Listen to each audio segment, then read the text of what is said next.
Well, crazy game. Wasn't too pretty, at least all the way around. I'm always wanting a pitching, defense, and hitting game, but um, just I'm really pleased that after we got down 6, which was disappointing, obviously, we got down 6. These guys immediately scored 3, cut it in half. And then Gage Haley, who had a couple pitches up in the zone when he came in the game, we challenged him to get the ball down, and he did, and he threw up a huge 0 in the second inning. And then we scored 7. And I just feel, and I saw it on Saturday at Texas Arlington, where the offense started to really put together some quality at bats. We shot ourselves in the foot that Saturday game with 5 errors, but then we came out on Sunday at Texas Arlington, and we jumped out to 5-0 lead. And I think what you saw here was just an extension of that. The guys have been working really, really hard. Coach Parker's been bringing them out early. I've been working with them. All our coaches have been working with the offense. And this was the kind of day that they needed for confidence. I thought the 2-strike hitting was good. I thought the 2-out hitting was good. The RBIs, I challenged Ty Rhodes, and I put him in the 4-hole if he could handle those expectations, and he has since he's moved up.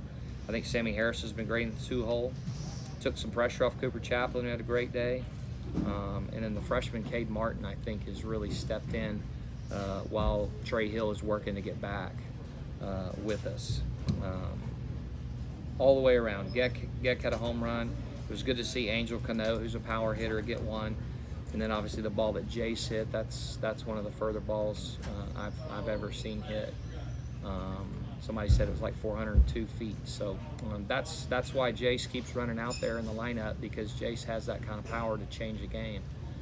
And so obviously really good to get some momentum here going into the weekend with our opponent coming in. And I just told them that the season starts Friday. And so hopefully we're starting to play better during that time.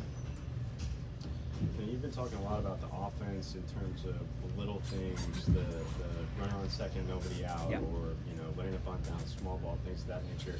You've always said that the extra base hits and the power will come. Did you think that it would be this much of an explosion in the sense of 21 hit game, 4 or 5 home runs, and most runs for a Little Rock team since 2004? No, to be honest, you never expect to score 20 and have 20 hits or 23, but we stay on them about playing offense, moving runners on, getting over. We had 2 safety squeezes on Saturday, which was a really, really good job. Had some running hits, some hit and runs, and so we did some things that lead to at-bats like that. They're not trying to hit home runs. They're trying to get into good hitters' counts and put good swings on it, which I know is cliche, but it's cliche because it's the truth. And so you bring up a good point. We all know that the nights will not all be like this, and we're going to have to score 1 run, and the pitching is going to have to carry us. And so we still got to be able to do those little things. But yes, hit runner on third, less than 2, middle of the field. I think Alex had one of those. Ty Rhodes had one of those.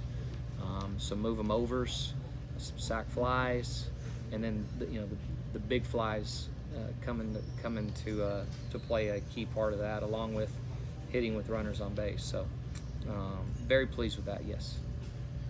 And then Gage's performance. I want to ask about that. He gives up the grand slam, inherited the jam in the first, and then I think he gave up 2 hits in the second and retired 9 or 10 straight. Right. Is there anything that you say or the coaching staff says in between to try to calm him down after the first inning, or not so much? We've just been talking about pitch height with this staff. Pitch height. They for the most part, they throw strikes, just not enough quality strikes. And Coach Cox has been working so hard, along with Coach Lee, Coach Weatherly, Coach Fidel, about quality strikes in the bottom half of the zone. And the difference, as you look at the video, is that breaking ball was up, and it was a hitter's park today. The wind's blowing out 20 miles an hour or more. It's hot, but you got to keep the ball down. You got to get the ball down, and that's what Gage did. He started to get some downward tilt, and he has to pitch at the bottom because he has some life and some sink, but the ball flattens out when it gets above that thigh and the bell tie. And so we very much challenged him and all the pitchers to get in the bottom half of the zone. We're trying to eliminate leadoff walks, 2-out walks, 0-2 base hits, and just start there with kind of the ABCs of pitching. Thanks, Coach. Go Trojans.